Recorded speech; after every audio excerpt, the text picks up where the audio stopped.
Dr. Jonathan Farley, and the topic is the story of the Black Panther Party. And of course, Dr. Farley, during this last 6.5 minutes that we have today, let's give you an opportunity to sort of wrap up the story of the Black Panther Party and to sort of inform our audience about some of the things that you believe to be important that they know about this party, even though this party has been set in time.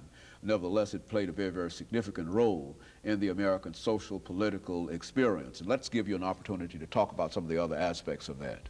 Well, the Black Panther Party and their story are really amazing because you take this group of kids who are supposed to be completely left out of the American system, the so-called lumpen proletariat, the brothers in the black, and yet you have people who are reading Plato and Kant and Sartre and Frantz Fanon, talking about existentialist philosophers, trying to come up with concrete solutions to the problems that black people, brown people, yellow people, red people, and white people faced in this country. And who were these people? You had 24-year-old Huey Newton, co-founder of the party, Bobby Steele, also in his 20s. The first member after that, Bobby Hutton, 17 years old. Jonathan Jackson, 17.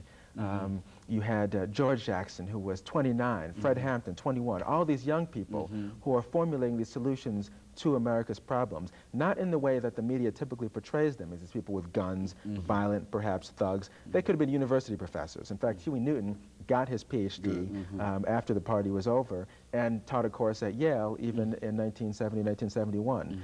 But you had these people who were implementing social programs, free breakfast for children programs. You had them starting health clinics which people could use for free, giving away free groceries, free shoes. And what they were doing wasn't anything radical, but they were doing just what the people needed and what the government later saw the people needed and wanted because it took over many of their programs. But why didn't the Panther Party last?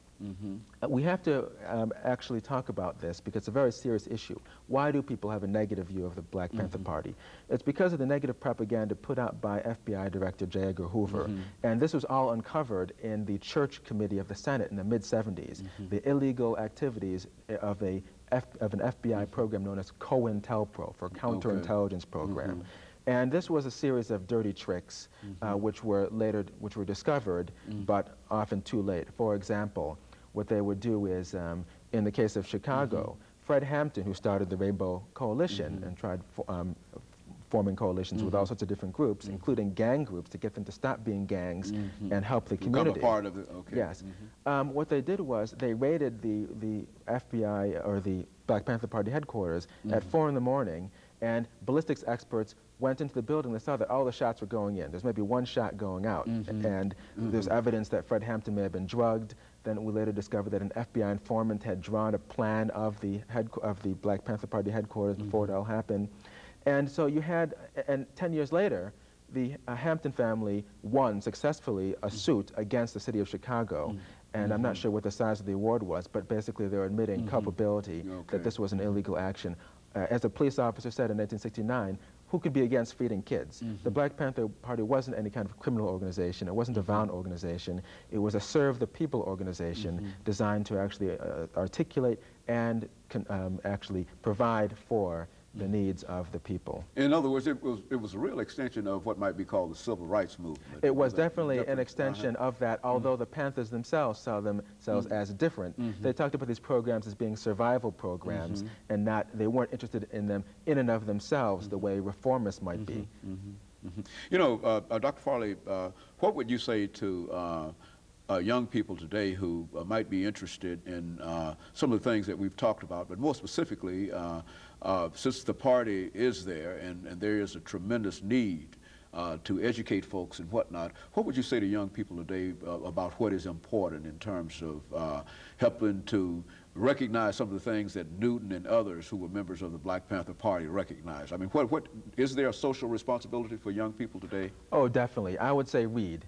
I would say read everything you can. Read Jean-Paul Sartre, read Frantz Fanon, read what the Panthers had to say, and also apply what they had to say, and keep in mind that we're living in a different era to the problems that we face today. But one reason why I like the Black Panthers so much is not just because of the immense good work that they did, which is not recognized. In fact, often the truth is distorted as a result of COINTELPRO, but also that the solutions they provided actually could pertain to today. We have gang problems today. Good. But when the Black Panther Party was in its heyday, there were no gangs in Los Angeles. The Crips and the Bloods came afterwards. The Black Panther Party leader, Bunchy Carter, who was assassinated by people who we later learned were working for the FBI on January 17, 1969, when he was the Black Panther Party leader, there were no gangs. The gangs were all united behind the Black Panther Party. So I would like people to actually realize that we need to have this extreme commitment to the people, like Huey Newton and Bobby Seale. They made mistakes, certainly, and we mustn't forget that, but this extreme desire to serve the people first, and we also need to excel academically.